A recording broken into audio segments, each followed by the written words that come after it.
Di dalam nama Tuhan Yesus saya berbicara.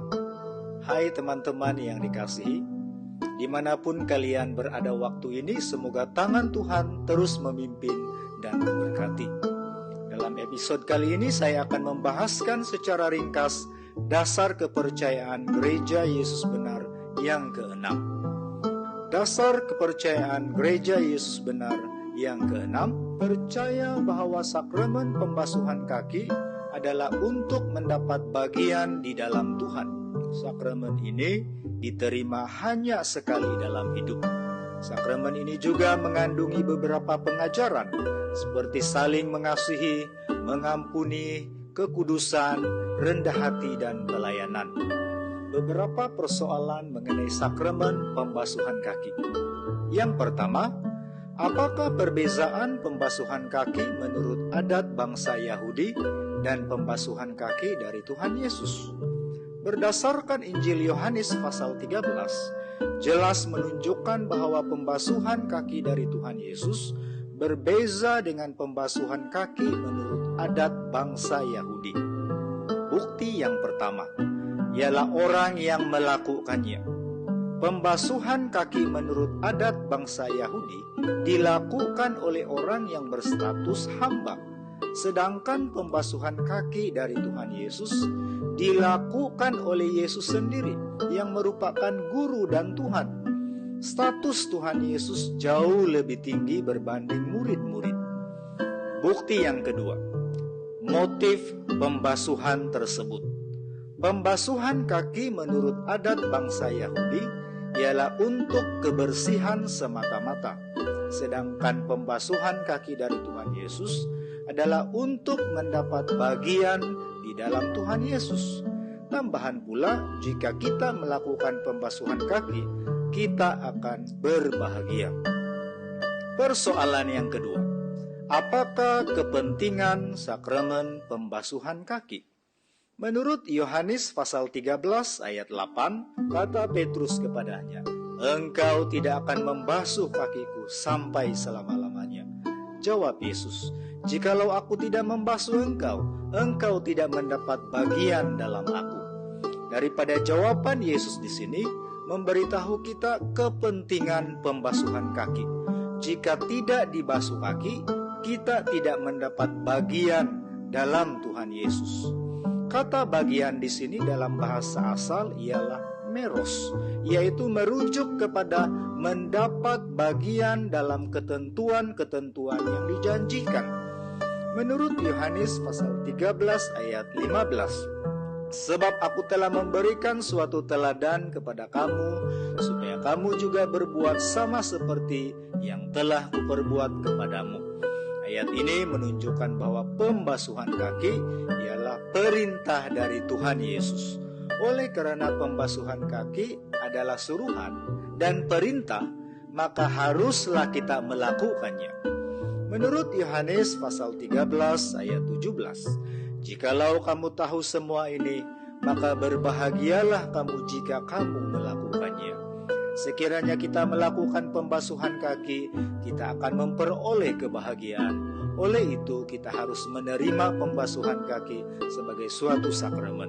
Persoalan yang ketiga, bagaimanakah cara pelaksanaan sakramen pembasuhan kaki?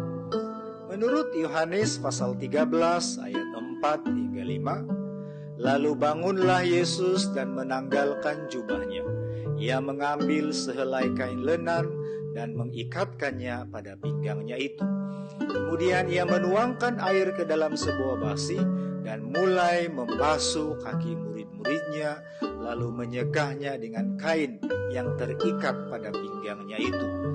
Berdasarkan ayat ini, cara pelaksanaan sakramen pembasuhan kaki ialah seperti aksi yang dilakukan oleh Tuhan Yesus. Menurut Yohanes pasal 13 ayat 15, "Sebab aku telah memberikan suatu teladan kepada kamu, supaya kamu juga berbuat sama seperti yang telah kuperbuat kepadamu." Pembasuhan kaki harus dilaksanakan oleh penjabat kudus, seperti penatua, diaken, dan pendeta. Mereka adalah hamba-hamba yang diutus Tuhan. berdasarkan Yohanes pasal 13 ayat 20, aku berkata kepadamu sesungguhnya, barang siapa menerima orang yang kuutus, ia menerima aku. Dan barang siapa menerima aku, ia menerima dia yang mengutus aku. Sakramen ini juga harus dilakukan di dalam nama Tuhan Yesus. Sebab menurut Kolose pasal 3 ayat 17, segala sesuatu yang kamu lakukan dengan perkataan atau perbuatan, lakukanlah semuanya itu dalam nama Tuhan Yesus, sambil mengucap syukur oleh Dia kepada Allah Bapa kita. Persoalan yang keempat, apakah pengajaran di sebalik pembasuhan kaki Tuhan Yesus? Pembasuhan kaki dari Tuhan bukan saja mengandungi sakramen, tetapi juga pengajaran-pengajaran penting yang patut diamalkan di dalam kehidupan umat Tuhan. Pengajaran yang pertama, kita harus saling mengasihi sama seperti Tuhan telah mengasihi kita sampai kesudahannya.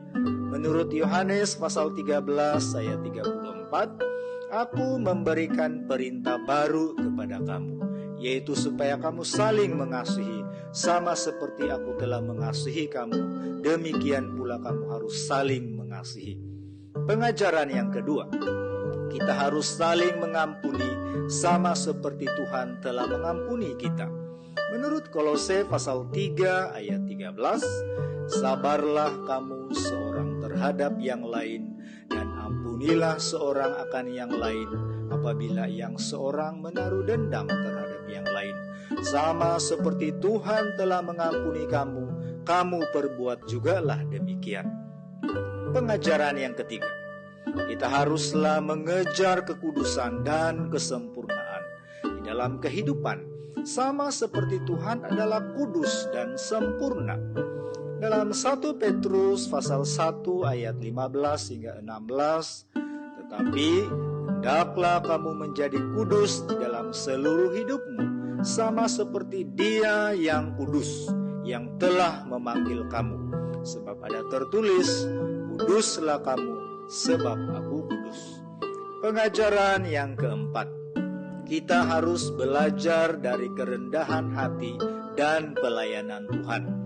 Menurut Filipi pasal 2 ayat 5 hingga ayat 7, hendaklah kamu dalam hidupmu bersama menaruh pikiran dan perasaan yang terdapat juga dalam Kristus Yesus, yang walaupun dalam rupa Allah tidak menganggap kesetaraan dengan Allah itu sebagai milik yang harus dipertahankan, melainkan Dia telah mengosongkan dirinya sendiri dan mengambil rupa seorang hamba dan menjadi sama dengan manusia.